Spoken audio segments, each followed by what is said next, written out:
কথায় আছে, বিপদের বন্ধুই প্রকৃত বন্ধু।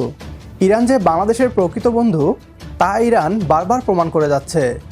হরমুজ প্রণালী দিয়ে বাংলাদেশি জাহাজগুলোকে নিরাপদে যাতায়াতের ব্যবস্থা করার পর এবার বাংলাদেশকে জ্বালানি এবং প্রযুক্তি সহায়তার প্রস্তাব ইরানের। জ্বালানি তেলের জন্য সৌদি আরব কিংবা অন্য মধ্যপ্রাচ্যের দেশগুলোর উপর নির্ভরশীল থাকতে হবে না বাংলাদেশকে। জ্বালানি তেল পরিশোধিত হবে এবার বাংলাদেশের মাটিতেই। বাংলাদেশের উপর ইরানের কতটা ভরসা তা এই একটি প্রস্তাবেই যথেষ্ট। সেই সাথে বাংলাদেশকে সেই সব হাতিয়ার দেওয়ার প্রস্তাব করেছে ইরান, যা আমেরিকা এবং ইসরায়েলের বুকে কাঁপন ধরিয়ে দিয়েছে।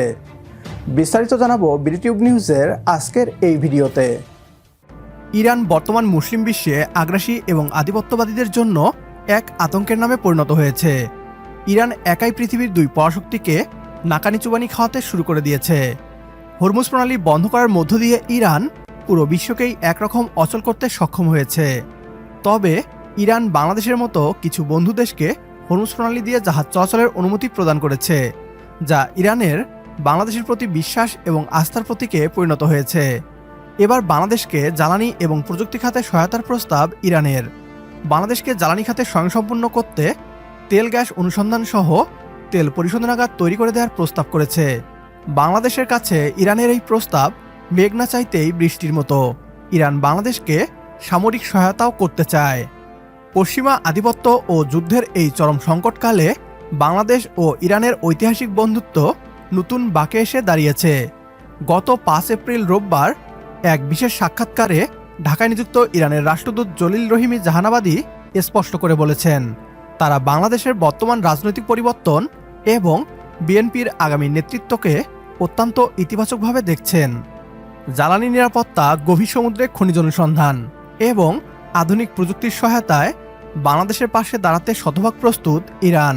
তেহরান প্রত্যাশা করে তারেক রহমানের সুদক্ষ নেতৃত্বের মাধ্যমে বাংলাদেশ এক স্বাধীন ও সার্বভৌম কূটনীতির নজির স্থাপন করবে এবং কোনো পরাশক্তির চাপে না পড়ে মুসলিম বিশ্বের ঐক্য ও শান্তি রক্ষায় সাহসী ভূমিকা পালন করবে। আমরা বাংলাদেশের সরকারকে স্বাধীন নীতির এবং আমাদের বন্ধু ও ভাই হিসাবে মনে করি, আর সেই হিসাবে বাংলাদেশের কাছে আমাদের প্রত্যাশা ছিল তারা আমেরিকার আগ্রাসনের নিন্দা করবে। আমরা সাধারণত আমাদের বন্ধুর কাছেই অভিযোগ করি, এক ভাই আরেক ভাইয়ের কাছে যা প্রত্যাশা করে। আপনি যদি কোনো সমস্যায় পড়েন তাহলে অন্যের চেয়ে নিজের ভাইয়ের কাছেই সবচেয়ে বেশি প্রত্যাশা করবেন, এমনটাই জানিয়েছেন ইরানের রাষ্ট্রদূত। এছাড়াও সংকট শুরুর প্রথম থেকেই ইরান বাংলাদেশের পাশে থাকার আশ্বাস দিয়েছে জানিয়ে রাষ্ট্রদূত বলেন, আমরা বাংলাদেশের জ্বালানি মন্ত্রীর সঙ্গে সাক্ষাৎ করেছি। আমরা জানিয়েছি হরমুজ প্রণালী দিয়ে যদি বাংলাদেশের কোনো জাহাজ পার হতে চায় আমাদের তালিকা দিলে সহযোগিতা করব। তারা 6টা জাহাজের তালিকা দিয়েছেন, যার মধ্যে একটি জাহাজ সৌদি আরবের বন্দরে লোড হয়েছে এবং সে ব্যাপারে ইরান সরকার সহযোগিতার সম্পূর্ণ আশ্বাস দিয়েছে। জ্বালানি অনুসন্ধানের বিষয়ে তিনি বলেন, ইরান গ্যাসের দিক থেকে বিশ্বের তৃতীয় এবং তেলের দিক থেকে পঞ্চম। বাংলাদেশ চাইলে তেল ও গ্যাস কূপ অনুসন্ধান, উত্তোলন বা রিফাইনারি প্রতিষ্ঠায় আমরা সহযোগিতা করতে প্রস্তুত। এছাড়া কৃত্রিম বুদ্ধিমত্তা, স্টেম সেল গবেষণা ও চিকিৎসা বিজ্ঞানে ইরানের যে সক্ষমতা আছে তা দুই দেশের মধ্যে ভাগ করে নিতে আমরা আগ্রহী।